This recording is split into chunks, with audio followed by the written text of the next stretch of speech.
And then they go to school and they get groomed again by the Maoist freaking education program, the social emotional learning and the queer theory and the gender theory and the critical race theory that they're using. Exactly, not to derail our conversation, but I'm so pissed off that they literally recreated Maoism in our schools, literally, totally tricked everybody. What bothers me the most is when we have guests who come in here who are like moderate or conservative or, understand what's going on. And they just will very nonchalantly be like, yeah, my kid's going to college. And so we're trying to figure out where to send them to. And I'm like, why? Why? No. Aren't you savvy to what's going on politically? I saw this story on Reddit where a guy was like, I sent my daughter off to college and she came back and now she hates me. I don't understand what happened. And I'm like, maybe you should pay attention to your children and their lives. So you think you can send your kid to an institutionalized learning facility and they won't be indoctrinated? I'm sorry, you need to wake up and make sure you're paying attention to what your kids are doing. I mean, that's even a problem when you don't have a Maoist structure in place. Right. And I don't know if you guys, I don't know if anybody knows, no American knows how freaking Maoism worked. It's actually very simple. Mao created a list of bad identities. Right, that's it. They called them black identities. We'll get the critical race theorists to work on that later. They'll call them white identities. But it was, exactly. So, but it was for fascism, and so these were people that were like wealthy landowners, landlords, wealthy farmer, stuff like that. Bad influence was one of them, and then he created these other identities, red for communism, that were good identities, and they were things like peasant and laborer, but then also revolutionary. Activist, things like that. And so what you would do is you take kids in the school and you're like, oh, your dad's a wealthy farmer. Black identity. You're the biggest problem in the world. You're connected to the biggest problem in the world. Guess what? Join our movement, though, and you can have a red identity like all the other cool kids, and you get to wear a red hat or whatever the little prize is for the kids that are the good guys. What are you doing now? Well, you're white, so you're complicit in racism. You are a racist, but you can be an ally. You're black. You don't even know how the system works, so you're complicit in racism. But you can become politically black. You can become a black voice. You're a 12-year-old girl. You're confused. You have white skin. You're the worst kind of person. But did you know that if you transition and become a queer activist, you have a positive social identity now? That's exactly how Mao did it. That's exactly what they're doing in schools now. We had a good super chat from someone. They said, I like how only white people can be racist and black people can't be racist, but Candace Owens is a white supremacist. Yeah. Well, I want to ask real quick, have you spoken to Lily Tang Williams? Yeah, I met her the other day. Okay, great. I was going to say, I think you two would have a great conversation. Oh, yeah, she's awesome. She's totally awesome. One of the things that terrifies me about this being like Maoism back is one of the things Mao did was talked about rightists. He would say all the rightists. Far right. So when I hear the language of whenever even us are my friends and we're talking, when someone's like those on the left, I feel like Mao has already indoctrinated you, sir. If you're thinking in terms of left and right, Mao has indoctrinated you. I don't think so, because the terms left and right go back to the French Revolution. And even that was like just a couple the side of the aisle they sat on. It wasn't a political ideology. But it was. I mean, we named the political ideologies after the side of the aisle they were sitting on. But the ideologies were completely irrelevant to the side of the aisle as they sat on at the time. And it's a mistake to split people in half like this right now. No, the revolutionaries sat Mao did it. He did it on purpose. Yeah. There are two parent factions, and we could That's call what it. Mao wants you to think, bro. No, there literally are. It's the other, those and the other. I mean, you got to be. It's objective. No. Well, Ian, it is. I don't think so. James, are there two parent factions in the culture war? Yeah, there are. We could call them right and left. But they're the people we call who it blue think... and red. We call it 1 and 2. We call it A and B. We call it A and C. We call it alpha Can we and call omega. them and then the others? I mean, how bad do you want to divide these people right now? It's not about wanting to do anything. It's about objective reality. Unity cannot come at the expense of truth. These people are saying things and doing things that are horrific, and we need to speak out against that and acknowledge that their goals are separate from ours. The truth is also is through the vessel it's spoken. Your perspective on truth is different from. So we talked about the Jon Stewart thing earlier, and I said I didn't know if I should name it that, but that's actually what Mao was doing. They had labeled rightists as people who were against the Glorious Revolution. Mm-hmm. So anybody who was against the Glorious Revolution was in this black category and was a rightist. And so the goal was to stain anybody who wanted to keep the existing society largely intact in its structure as somehow morally polluted. Morally polluted, stupid, too stupid to understand the need for the Glorious Revolution, or crazy. And then the goal was to turn the people into thinking that everybody who liked the existing society, maybe thinking it's imperfect, but that the general structure is pretty good and we should try to reform within it rather than have a revolution that gave Mao all the power. Those people are the problem. And everybody who wants to be on the right side of history, which is a Hegelian Marxian idea, Yeah, it is. everybody who wants to be on the right side of history now has to be against those people. So the divide and conquer, the splitting, what you're saying is, Mao wanted to split people, yes, for his own power. And what Tim is saying is it's just objective reality that somebody's splitting us into two different factions that have. But there are two parent factions also because there are two very different structures for how society is to be organized that literally comes all the way back down to subject versus object. Do you think in terms of the subject? Do you think in terms of the objective world outside? There's a bunch of ways it's been described, authoritarian versus libertarian. Sure. There's a great way that was described to me by Stephen Marsh, which is a multicultural democracy and a constitutional republic both existing within the same borders, which I find really interesting as well. I don't think necessarily any one kind of gets it. My view of it is actually Judeo-Christian moral framework versus Marxist lack of moral framework, a moral framework lack thereof. So the way I see it is when you look at the Constitution, you look at the ideas of liberalism or liberty, classical liberalism, etc. A lot of it is rooted in just Christian moral framework. I'm gonna start calling it Abrahamic. It's interesting because it's not necessarily a lot of what Marxism. That's why a lot of what Marxism has done is just bastardized Christian principles. So I think it's interesting that you pointed out this idea of the Hegelian notion of being on the right side of history, or that history has an end. I mean, when you consider it, that is a Christian idea in some sense that's been twisted into something else. It's called the eschaton. The idea is, their eschaton is our political order prevails. Well, I'll put it this way. That's right. So whether people in this country realize it or not, if even the atheists, their moral framework is rooted in Christianity. Yeah. Not 100%. It's not like they follow the Bible. It's just that a lot of the ideas they hold true to themselves, they don't realize what the root of that is.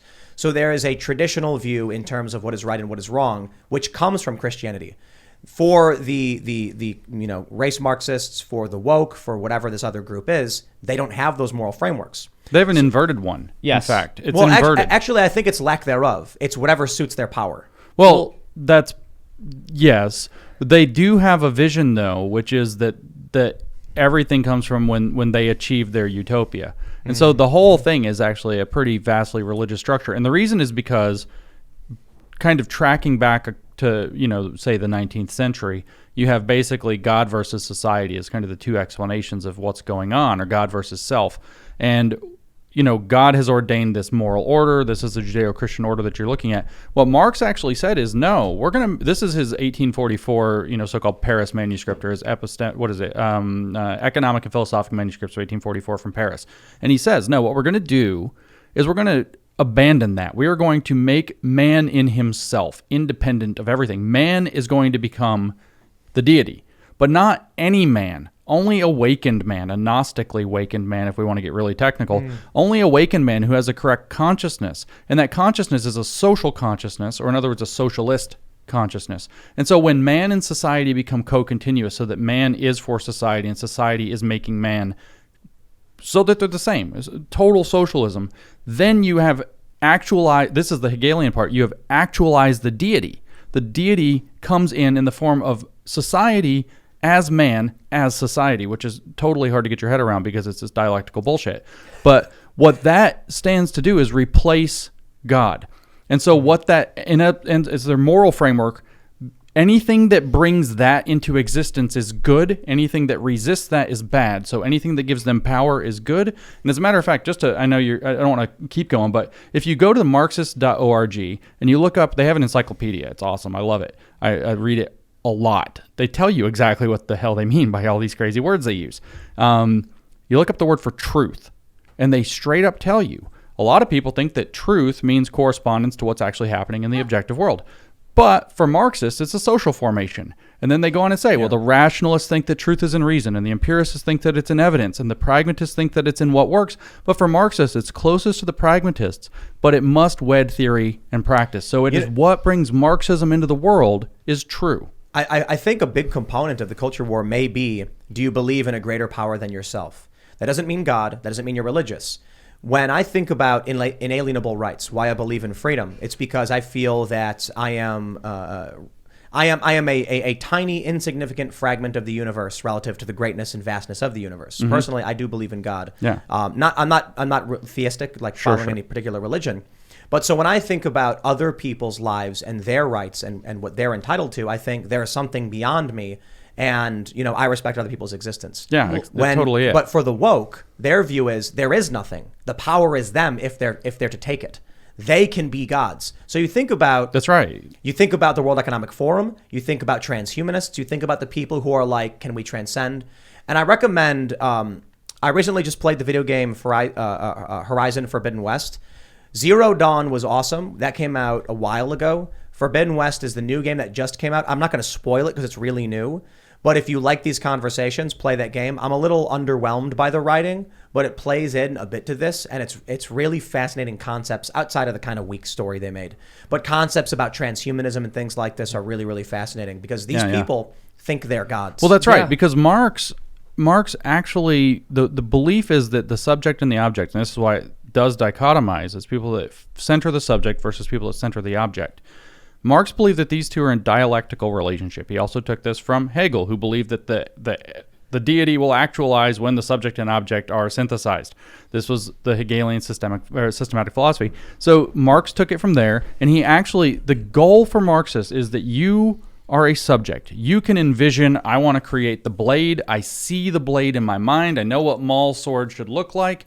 And then I go get a piece of apparently brass and bang on it with a hammer and hopefully don't give myself zinc poisoning when I put it in the fire. Don't rag on my anime. I'm just saying. He's a blacksmith. I'm just saying don't put brass in a forge without proper ventilation. Just don't do it. So then you create the thing with your hammer, right? Your sickle is for when you're hungry.